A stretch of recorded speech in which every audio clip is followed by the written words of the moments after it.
दोस्तों, जितने भी एम्प्लॉयज होते हैं उनके लिए पूरे महीने में सबसे बेस्ट डे और सबसे मैजिकल मोमेंट क्या होता है?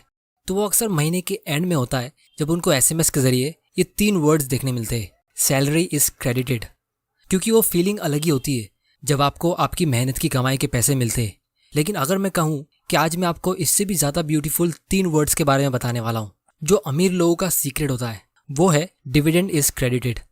क्योंकि आज से 150 साल पहले दुनिया के सबसे अमीर इंसान ने एक इंटरव्यू में एक लाइन कही थी कि I have found ways of making money that you know nothing about. और जब मैंने ये लाइन रीड की थी तब मुझे इसका एक्सप्लेनेशन पूरे इंटरनेट पे कहीं नहीं मिला था। फिर मैंने इसकी बायोग्राफी रीड की जहां उसने ये लाइन कही थी, do you know the only thing that gives me pleasure it is to see my dividends coming in. और फिर जब मैंने पावर ऑफ कंपाउंडिंग को सही तरीके से समझा तब मुझे ये लाइन समझ में आई।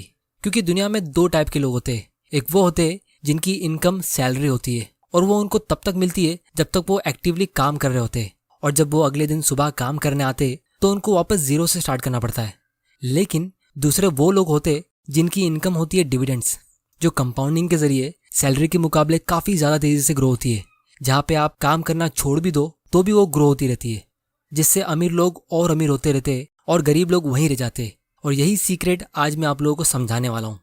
तो दोस्तों, आज की वीडियो में हम ये 4 चीज़ें डिस्कस करने वाले हैं। सबसे पहले कि ये डिविडेंड्स और डिविडेंड इन्वेस्टिंग स्ट्रेटेजी होती क्या है। फिर हम ये पता लगाएंगे कि आप डिविडेंड पेइंग स्टॉक्स कैसे ढूंढ सकते हो।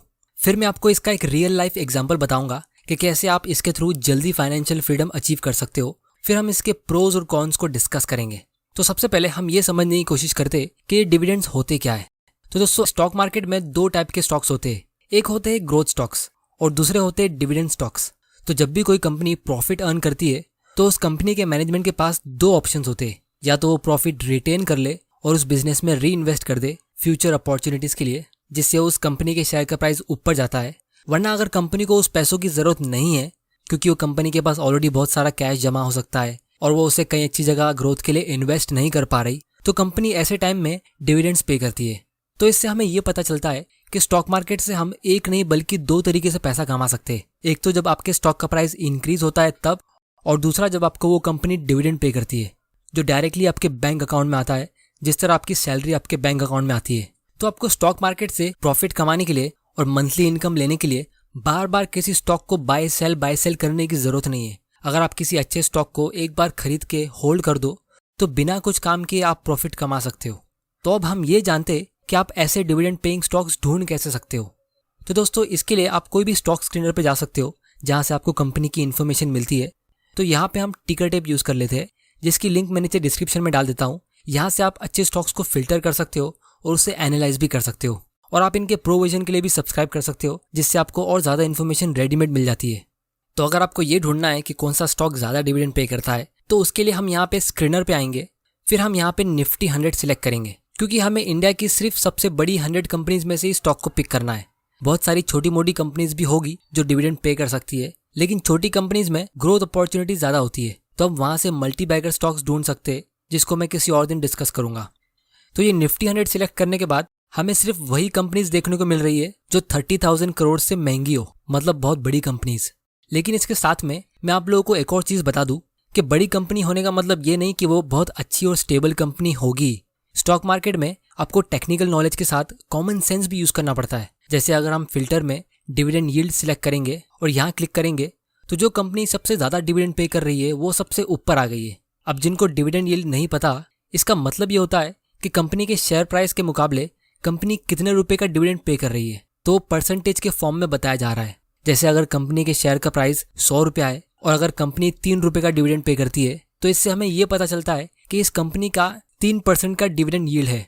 मतलब आप इसको एक हिसाब से इंटरेस्ट रेट समझ सकते हो कि जितना रुपया आप इन्वेस्ट कर रहे हो उस पर आपको कितना % का इंटरेस्ट मिल रहा है डिविडेंड के नाम पे।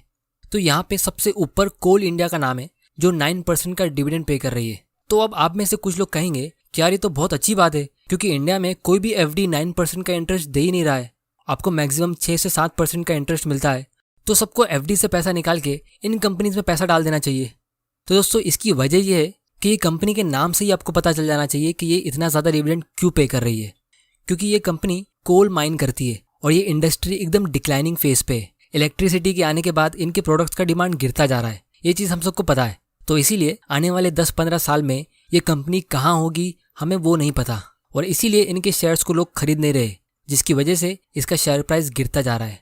तो अगर आपको डिविडेंड के लिए इन्वेस्ट करना ही है तो इसका मतलब ये नहीं कि आपको आंख बंद करके वो कंपनी चुनना चाहिए जिसका डिविडेंड सबसे ज़्यादा है, क्योंकि अगर आप कोई ऐसी कंपनी में भी इन्वेस्ट करते हो जिसका डिविडेंड सिर्फ 1.5% का है, और अगर वो कंपनी अच्छे रेट से ग्रो होती है तो भी आप लॉन्ग टर्म में बहुत अच्छा प्रॉफिट कमा सकते हो और आप डिविडेंड पे रिटायर हो सकते हो।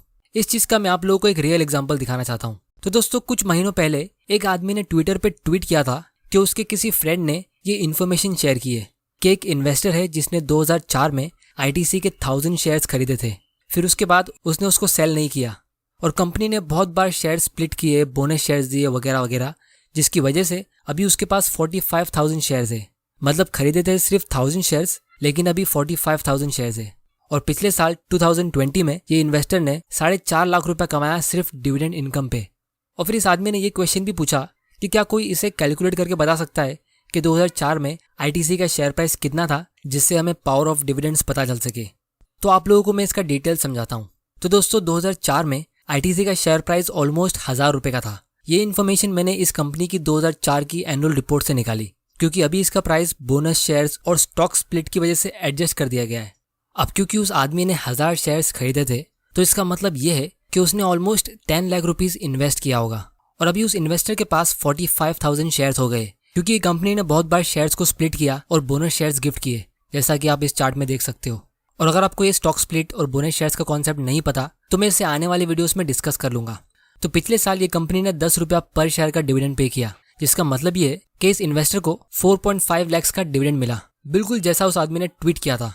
अब दोस्तों, याद रखिए कि स्टॉक का जो प्राइस इंक्रीज होता है वो अलग बेनिफिट है, क्योंकि 45,000 शेयर्स की मार्केट वैल्यू आज के हिसाब से 92 लाख की होती है।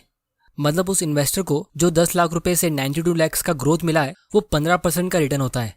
जबकि ITC का शेयर प्राइस फिलहाल बहुत गिरा हुआ है, लेकिन फिर भी जितना उसने इन्वेस्ट किया था उसको उसका आधा अमाउंट एक ही साल में मिल रहा है, सिर्फ एज ए डिविडेंड इनकम। और ये इनकम उसका हर साल ग्रो होता रहेगा, क्योंकि अगर ये कंपनी इसी 15% के रेट से फ्यूचर में ग्रो होती है तो सिर्फ 5 साल बाद उसके पोर्टफोलियो की वैल्यू डबल हो जाएगी, क्योंकि 15% के रेट से हर 5 साल में आपका पैसा डबल होता है। तो उसके इन्वेस्टमेंट की वैल्यू होगी 1,85 लाख, और 10 लाख रुपए का उसको सिर्फ डिविडेंड मिलेगा। मतलब जितना उसका ओरिजिनल इन्वेस्टमेंट था उतना इनकम ही उसे हर साल मिलता रहेगा। अब दोस्तों, ये तो सिर्फ एक वन टाइम इन्वेस्टमेंट था। इमेजिन करो कि इस इन्वेस्टर ने इन 16 साल में और ज़्यादा इन्वेस्ट किया होता या अपने डिविडेंड्स को री इन्वेस्ट किया होता तो उसका पोर्टफोलियो कितना बढ़ गया होता। तो दोस्तों, अब हम इस स्ट्रेटेजी के प्रोज एंड कॉन्स को डिस्कस कर लेते हैं। तो सबसे पहला और सबसे बड़ा एडवांटेज ये है कि स्टॉक मार्केट से आप अपनी वेल्थ को काफ़ी ज़्यादा स्पीड में ग्रो कर सकते हो।